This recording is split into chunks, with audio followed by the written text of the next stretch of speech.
Hi guys, this is Dr. Marwah and I am at Geomedi University, one of the oldest ones in Georgia, and has the best international faculty and the best facilities that you can get so that you can clear any exam, whether it be an Indian or a USMLE exam.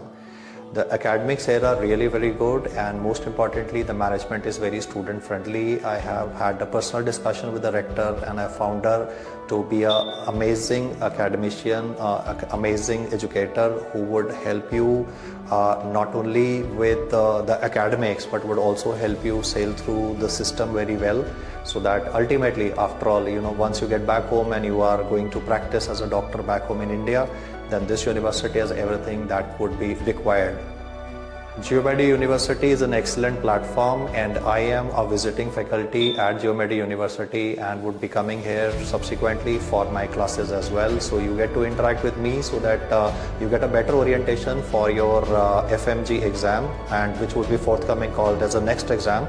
But anyway, whether it's going to be FMGE or next exam, whatever be the name of the exam, I'm going to be here so that I can take care of all the doubts, all the queries that you have, and make you much more confident when it comes to handling the actual exam.